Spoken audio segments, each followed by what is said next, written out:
Yes guys, good afternoon. Nandito po tayo sa Toyota San Jose. Dito po sa Bulacan. By the way, balik-balikan ko talaga tong to eh. Actually, GR Hilux. Kaya lang may kamahalan na to, mga nasa 2 million na to. May get 4x4. Gusto ko lang naman dito yung shape ng Hilux. Hindi yung GR kasi napaka epokrito ko naman kung yung GR ayaw mo, 'di ba? Full setup na to lahat. Yung sa shock, wala ka nang kailangan baguhin sa harapan. Mahirap kasi yung iba bibili ng low level ng Hilux o yung low end niya, then tapos i-set up. Wala naman problema ho dun eh. Hindi naman ho tayo tutol doon. Yun lang ang nangyayari nga ako minsan. Nawawala na sa nawawala na sa stock. Let's say, 'di ba, meron kasi dito pag nagbago ka o nag-adjust ka ng shock sa harapan, nagtaas ka. So, yun po kasing mga galaw nung lower arm, upper arm, at saka yung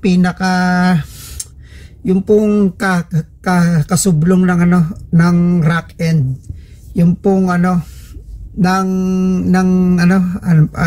ba tawag din sa, 'di ba po, rack end, yung pong kasublong niya, rack end po, sorry rack end po. Tapos 'di ba yung pinion, yung nagpipit, 'di ba po, kasi pagka po kasi gumalaw yung pagka nalulubak, tendency po kasi pagka po kasi nawala siya sa geometry niya, yung gulong niyo po, 'di ba, diretso, pag nalubak po kasi pwede pong, alam niyo yun, yung nawawala siya sa control. So diretso siya, syempre pag nalubak siya, teka lang, 'di ba po, upper arm, lower arm, tsaka yung pinaka rack end niya. So gagalaw pong ganun yun, 'di ba, 1, 2, 3, gagalaw po yan. Since po kasi nag-adjust po kayo sa mga shock, yun, nagkakaroon ho tayo din ng ng diferensya.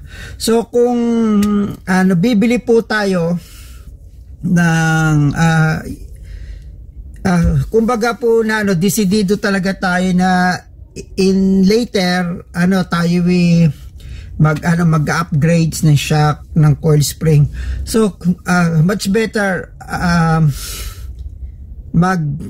mag-go na po kayo dito sa tinatawag nila na GRS. So no regrets na pagka po nabili nyo to, mas maganda.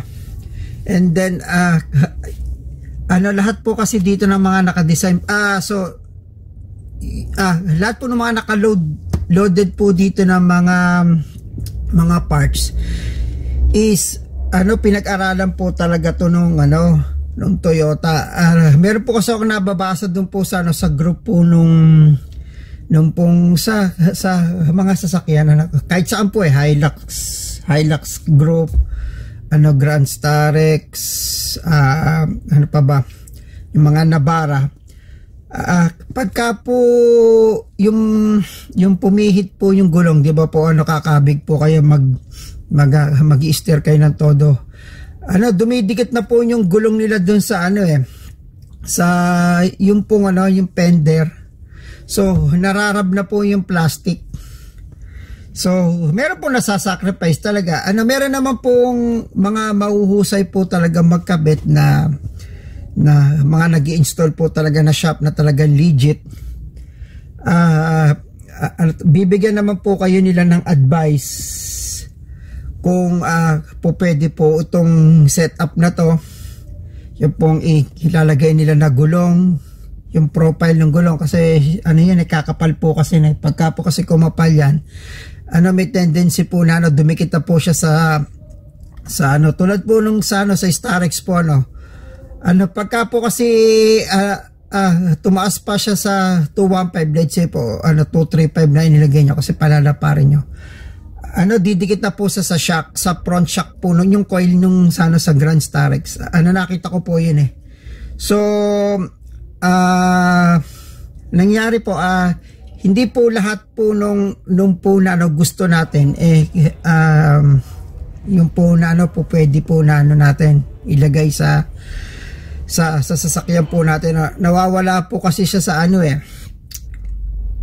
doon po sa yung safety sa road po pagka ginamit nyo. Medyo nasasacrifice na po yung yung pong safety worthiness po ba ang tawag doon. Ayan, ganun po. So, mas maganda po kung po kayo mag-upgrade, go na po talaga kayo din sa pag-ipunan nyo po ng kaunti, yung ang price po kasi ng Hilux na na G variant is nasa 1,460,000. Pagka po kasi nag-bank PO kayo, tip lang po, meron pa pong mga discount yan. Pili lang po kayo ng ibang kasa o po Toyota showroom na hindi po kasi lahat ng showroom ay nagbibigay po ng discount. Meron pong iba na hindi. At meron pong iba na nagbibigay. Karaniwan po na mas marami nagbibigay po ng mga discount po is pagka sa po kayo. Bigyan ko po kayo ng tipa na sa Metro Manila. Meron po ako napagtanungan po niya sa show, Toyota show po. Ang price po ng Hilux na G is 1,460,000 less 70,000 po Then tapos may pre-PMS. Then tapos po yun yung pong sinasabi po na PMS is yung yung oil and check-up and parts. Lahat po yun. Within ilan ba? Mga 20,000 kilometer po So, mga nasa 18 months po siguro, ganyan mga 19, 20, ganyan po, po pwede nyo na pong, libre po ang PMS. At meron din po sila binibigay na insurance. Ang insurance po, pag nagkaklak na po ng price nyo na 1,460,000, mga nasa 45,000 na po yan So, libre na po kayo sa pre-insurance, PMS, at meron pa po kayong less na 70,000 sa Toyota show. Nagbibigay po kasi sila. Meron pong iba na hindi po nagbibigay. Medyo very tight. Pero po sa show nagbibigay po. Po ako dyan, nag-try po ako dyan. Mababait din po dyan yung mga agent po. Saan pa po? Mas maganda po na bago po kayo kumuha ng unit, magtanong muna nga po kayo sa maraming agent, na dealer, and then mag-compare po kayo kung saan. So, yung Hilux po, maganda po to. Yung po kasing Hilux, yung bang diesel siya, tapos kahit ilubak-lubak mo, di ba? Hindi siya tulad ng iba na mga sedan, di ba? Pag nalubak, parang may masisira. Yung po kasing Hilux, yung pong lubak sa kanya is tawag dun sa normal lang po na pamumuhay sa kanya. Yun, ganun po. So, nasa loob po tayo na interior ng Hilux GRS. Grabe, ang sarap po umupo. Hatig lang po. Ayan. Narinig nyo po ba yung tunog ng power? Ayan, lambot po. Wait lang po, tumatawag lang po yung aking anak. Sagutin ko lang po. Tuloy lang po natin. Part 2 po to, part 2. So, ang kagandahan po sa Hilux, panlubakan nga po siya. So, yung mga normal naman po, 'di ba, dito sa Bulacan na ating mahal na lugar. Napakarami po dito, 'di ba, mga road repairs, tapos hindi naman, 'di ba, yung mga roads uneven, maganda. So ngayon, kung maggaganito ka na sasakyan, maganda 'to, Hilux. So sa fuel consumption naman po ng Hilux, marami pong nagsasabi na yung pong 2.4 na makina nasa 10 km per liter, 12. Ayun po, nagpe-play pa, depende po sa sa mga traffic. So kung ito yung mga 14 sana okay ano. So mag-comment lang po dito yung pong mga may Hilux. Ano share nyo naman po yung sa ano yung fuel consumption nyo. Yung pong yung reading po sir ng ano yung pong real world actual na fuel consumption.